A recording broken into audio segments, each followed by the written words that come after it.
Well, good evening, everyone. Thank you for having me. I hope everyone can hear me. How to respond to a lot of this. First of all, on the bar, you said you admitted yourself that the bar had been set quite high. I would suggest, though, that the burden of proof is on the proposer rather than on us. It quite clearly says Islam is a religion of peace. I suggest you prove it. We've also been told here tonight when we opened that this debate must take place in the real world. Well, absolutely, yes, it must. It must take place in the real world. And I will describe what Islam is doing in the real world. We can sit and we can debate theocracy day in, day out. We will never agree. We can debate, is there a God, isn't there a God, is the Quran real, isn't it? None of it actually matters.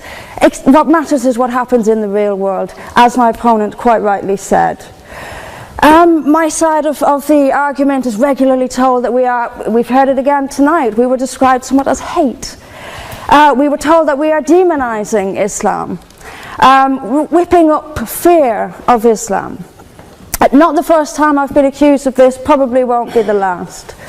But let me just say, and let's take this into the real world as we've been advised to do, let me tell you what actually whips up fears of Islam.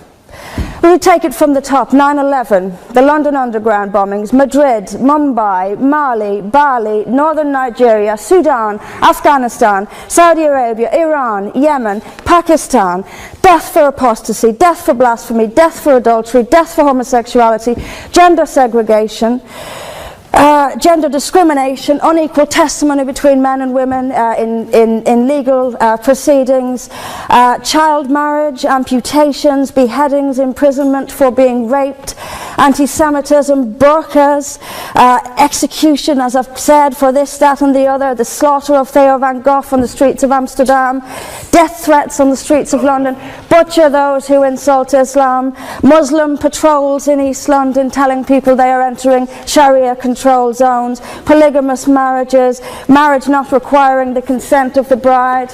This is what causes fear of Islam. It is not me, it is not my colleagues on this side. What information on that point?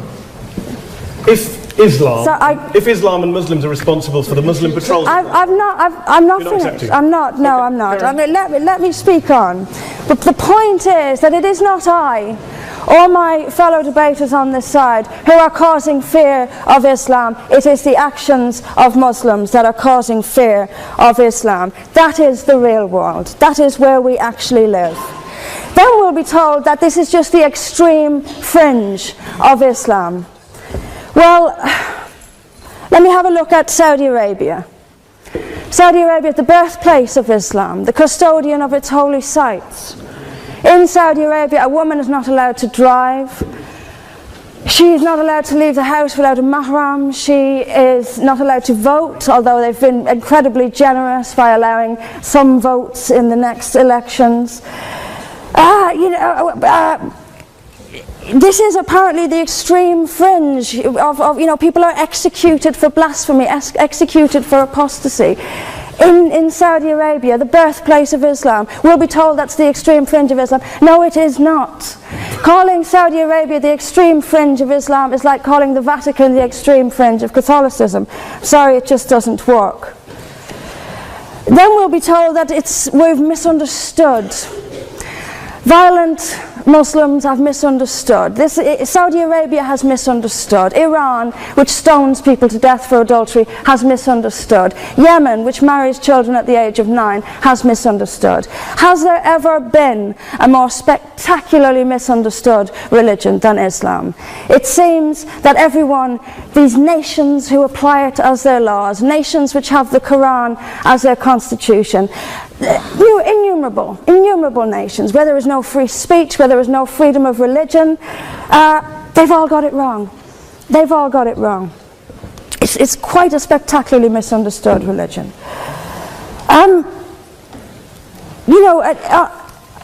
there's just so much that, you know, I'm constantly told as well that I need to respect Islam. I'm never quite given a good enough reason why. I am under no greater obligation to respect Islam than I am any other beliefs. I'm under no more obligation to respect a woman oppressed in the name of Islam than if she is oppressed by the BNP or anyone else. I am under no obligation to make compromises with an ideology I simply don't see as peaceful. Why don't I see it as peaceful? Because of the evidence. If I look around the world and I see the countries where Islam calls the shots, all I see is brutality and violence imposed by the state.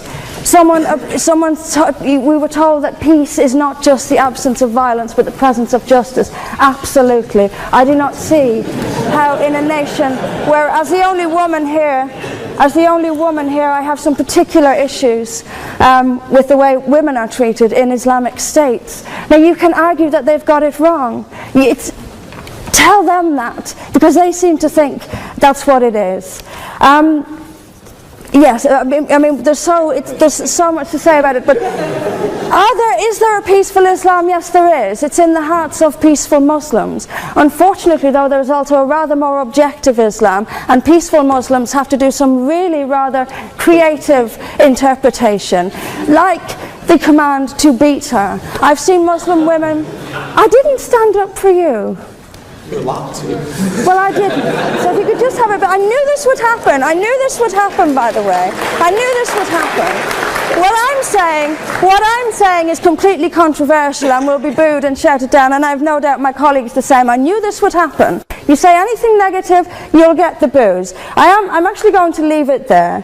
But I will finish just by saying this. There are hundreds of millions of peaceful Muslims. That is a fact. But that does not mean that Islam itself is peaceful. Peaceful Muslims interpret verses of the Quran so almost beyond recognition. It's reinterpreted, like the command to beat her. It's there in the Quran, and I've seen Muslim women try to dance around it. They put words in there that simply aren't there. That's what it says. It says beat her. And in the countries where the Quran calls the shots, that is exactly what they do. This is not peace. This is not justice. Islam is not a religion of peace, as the evidence shows us. Thank you. Thank you very much, Mr. President. Ladies and gentlemen, good evening. Assalamu alaikum. Lovely to see you all here tonight. We are having a very entertaining night, are we not, with some very interesting things being said from the other side of the house tonight. Let me begin by saying, as a Muslim, as a representative of Islam, I would consider myself an ambassador for Islam, a believer in Islam, a follower of Islam and its Prophet. So in that capacity, let me begin by apologizing to Anne-Marie for the Bali bombings. I apologize for the role of my religion and me and my people, for the killing of Theo van Gogh, for 7/7. Yes, that was all of us. That was Islam, that was Muslims, that was the Quran. I mean, astonishing claims to make in the very first speech tonight, on a day like today, where the Conservative Prime Minister of the United Kingdom is having to come out and point out that these kind of views are anathema. And I believe you're trying to stand for the Labour Party to become an MP in Brighton. If you do, and you make these comments, I'm guessing you'll have the whip withdrawn from you, but then again, UKIP's on the rise, they'll take you, the BNP, they might have something to say about your views. This is what Mehdi Hassan always does. By the way, just on a factual point, since we heard a lot about the second speaker, about how backward we Muslims all are, on a factual point, you said that Islam was born in Saudi Arabia. Islam was born in 610 AD. Saudi Arabia was born in 1932 AD. So you were only 1,322 years off. Not bad? Not bad start there. Talking of maths, by the way, a man named Al-Khawarizmi was one of the greatest mathematicians of all time, a Muslim, worked in the golden age of Islam. He's the guy who came up with not just algebra, but algorithms. Without algorithms, you wouldn't have laptops. Without laptops, Daniel Johnson tonight wouldn't have been able to print out his speech in which he came to berate us Muslims for holding back the advance and intellectual achievements of the West, which all happened without any contribution from anyone else other than the Judeo-Christian people of Europe. In fact, Daniel David Levering, the author of the Pulitzer Prize-winning historian and author of The Golden Crucible, points out that there would be no Renaissance, there would be no Reformation in Europe without the role played by Ibn Sina and Ibn Rushd and some of the great Muslim theologians, philosophers, scientists in bringing Greek texts to Europe. As for this being our university, I will leave that to the imagination as to who is our and who is there. I studied here too. An astonishing set of speeches so far making this case tonight.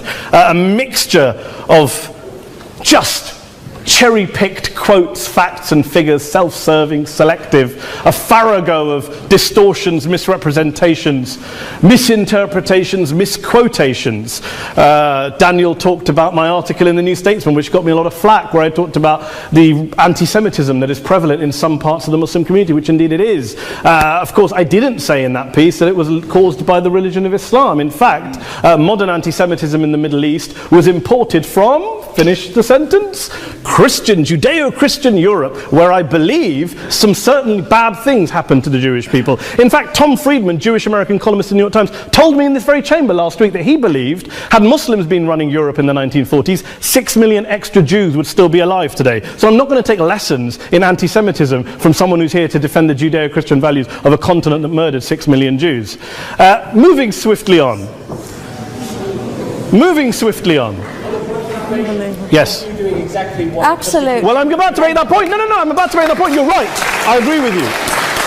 I agree with you 110%. That is my point. I don't think Europe is evil or bad. I'm a very proud European. I don't want to judge Europe on that basis, but if we're going to play this gutter game where we pull out the Bali bombing and we pull out examples of anti-Semitism in the Islamic community, then of course I'm going to come back and say, well, hold on. I mean, look, let's be very clear. Daniel here was a last-minute replacement for Douglas Murray, who had to pull out. And Douglas and I have a well-documented differences, but to be fair to Douglas, as to be fair to Anne-Marie and to Peter, atheists. Atheists see all religions as evil, violent, threatening. What the problem I have with Daniel's speech is that Daniel comes here to run this robust defense of Christianity, forgetting that his fellow Christians, people who said they were acting in the name of Jesus, gave us the Crusades, the Spanish Inquisition, the anti-Jewish pogroms, European colonialism in Africa and Asia, the Lord's Resistance Army in Uganda, not to mention countless arson and bomb attacks on abortion clinics in the United States of America to this very day. I would like a little bit of humility from Daniel first before he begins lecturing other communities and other faiths on violence, terror and intolerance. But, no thank you. Some water. But I would say this, to address the gentleman's very valid point here, I'm not going to play that game. I don't actually believe that Christianity is a religion of violence and hate because of what the LRA does in Uganda or what Crusaders did to Jews and Muslims in Jerusalem when they took back the city in the 12th or 13th or whatever century it was. I believe that Christianity, like Islam, like pretty much every mainstream religion, is based on love and compassion and faith. I do follow a religion in which 113 out of the 114 chapters of the Quran begins by introducing the God of Islam as a God of mercy and compassion. I would not have it any other way. I don't follow a religion which introduces my God to me as a God of war, as some kind of Greek God of wrath, as a God of hate and injustice. Not at all. As Adam pointed out, you go through the Quran and you see the mercy and the love and the justice. And yes, you have verses that refer to warfare and violence. Of course it does. This is not a motion about pacifism. I'm not here to argue that Islam is a pacifistic faith. It is not. Islam allows military action, violence in certain limited contexts. And yes, a minority of Muslims do take it out of that context. But is it religious? We talked about Woolwich. Daniel and Anne-Marie have suggested that it's definitely religion that's behind all of this. Well, actually,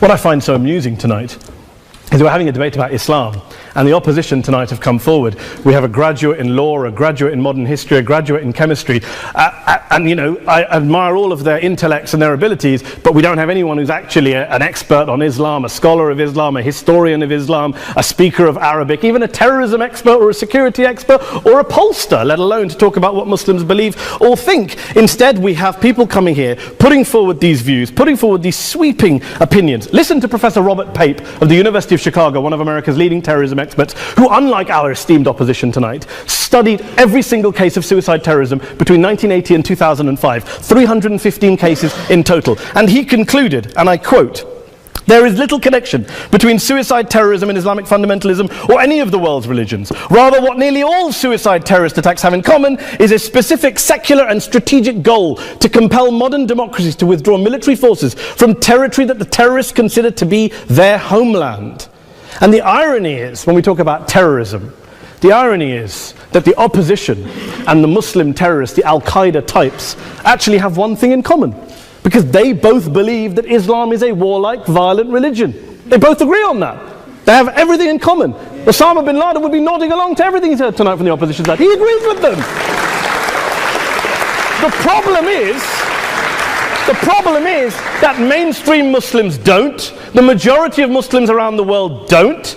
In fact, a gentleman here started quoting all sorts of polls. Gallup carried out the biggest poll of Muslims around the world, of 50,000 Muslims in 35 countries. 93% of Muslims rejected 9/11 and suicide attacks. And of the 7% who didn't, they all, when polled and focus groups, cited political reasons for their support for violence, not religious reasons. And as for Islamic scholars and what they say, well, Daniel talks about our University of Oxford. We'll go down to Oxford's Centre for Islamic Studies, get hold of a man named Sheikh Afifi al-Akiti, who is a massively well-credentialed and well-respected Islamic scholar, who has studied across the world, who in the days after 7/7 published a fatwa denouncing terrorism in the name of Islam, calling for the protection of all non-combatants at all times, and describing suicide bombings as an innovation with no basis in Islamic law. Go and listen to Sheikh Tahir al-Qadri, one of Pakistan's most famous Islamic scholars, who published a 600-page fatwa condemning the killing of all innocents and all suicide bombings unconditionally without any ifs or buts. There's nothing new here. This is mainstream Islam, mainstream scholarship, which has said this for years. You don't go out and kill people willy-nilly in the high street or anywhere else, on a bus or a mall, based on verses of the Quran that you cherry-pick without any context, any understanding, any interpretation, or any commentary. Point of information. Please. Well, it doesn't happen apparently. I didn't say it doesn't happen at all. I never said it didn't happen. I don't blame Islam. Yes, it's a very good point. And a lot of us are campaigning against that. And we're campaigning against it in the name of Islam. We're campaigning against it in the name of various interpretations of Islam. Anne-Marie comes and scares us with her talk of Sharia law. I would like to see the book of Sharia law. It doesn't exist. People argue over what Sharia law is. And you empower the extremists by saying there is only one version. You empower them all. I don't believe you took any interruptions, Anne-Marie, so I think you should stay there for a moment. Several countries. Here's what we're dealing with. Here's what we're dealing with. I took your point. Here we are dealing with a 1400-year-old global religion, followed by 1.6 billion people in every corner of the world, a quarter of humanity, of all backgrounds, cultures, ethnicities. And yet the opposition tonight wants to generalize, stereotype, smear in order to desperately win this debate. And here's my question, if we're going to generalize and smear. If, okay, people say yesterday's bombers, and we've got to be careful, there's a trial going on, were yesterday's attackers, motivated by Islam? Big debate. I don't believe they were. Let's say they were. Let's say Faisal Shahzad, the Times Square bomber, was motivated by Islam. Let's assume, for sake of argument, that Richard Reeves, the shoe bomber, was motivated by Islam. If Islam is responsible for these killings, if Islam is what is motivating these people, and Islam is therefore not a religion of peace or religion of war, then ask yourself this question: why aren't the rest of us doing it? Why is it such a tiny minority of Muslims are interpreting their religion in the way that the opposition claim they are? Let's assume there are 16,000 suicide bombers in the world. There aren't. Let's assume there are for the sake of argument. That's 0.001% of the Muslim population globally. What about the other 99.99% of Muslims who the opposition tonight either ignore or smear? The reality is that the rest of us aren't blowing ourselves up tonight. The reality is that the opposition came here tonight not worried about the fact that me and Adam might pull open our jackets and blow ourselves up tonight because we're followers of a warlike warrior religion which wants to take over Europe and Daniel's university. The issue is this.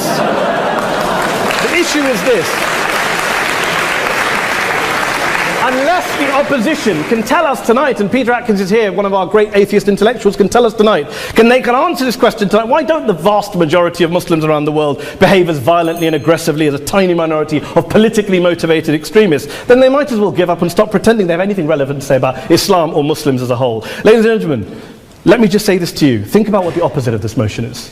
If you vote no tonight, think about what you're saying the opposite motion is. That Islam isn't a religion of peace, it's a religion of war, of violence, of terror, of aggression. That the people who follow Islam, me, my wife, my retired parents, my 6-year-old child, that 1.8 million of your fellow British residents and citizens, that 1.6 billion people across the world, your fellow human beings, are all followers, promoters, believers in a religion of violence. Do you really think that? Do you really believe that to be the case? They say that in the Oxford Union, the most famous debate was in 1933 when Adolf Hitler looked out for the result of the King and Country motion, where they voted against fighting for King and Country, and Hitler was listening out for the result. Well, tonight, 80 years on, there are two groups of people around the world who I would argue are waiting for the result of tonight's vote. There are the millions of peaceful, non-violent, law-abiding Muslims both in the UK, Europe, Asia, Africa and beyond, who see Islam as the source of their identity, as a source of spiritual fulfillment, of hope, of solace.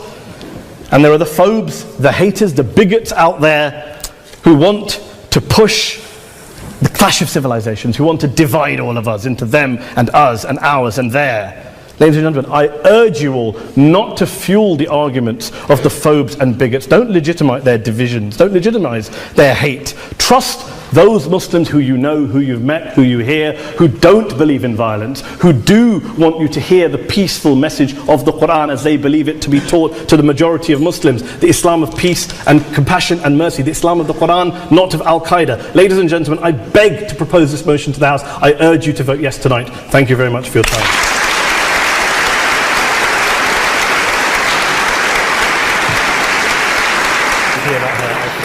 In it, as good men will find anywhere. But we, through examples of the behavior that Islam inspires and often condones, and I, by seeking to show that Islam has an intrinsic fault, long for Islam 2.0. Islam 2.0, Islam's enlightenment, will have an emphasis on humanity, subtlety, harmony, and reason, and be virtuous. On that point, this evening, though, you are judging Islam 1.0, not Islam 2.0. By opposing the motion, you will be encouraging the emergence of what most of humanity really longs for, but which does not yet exist. Please, for the sake of humanity, oppose.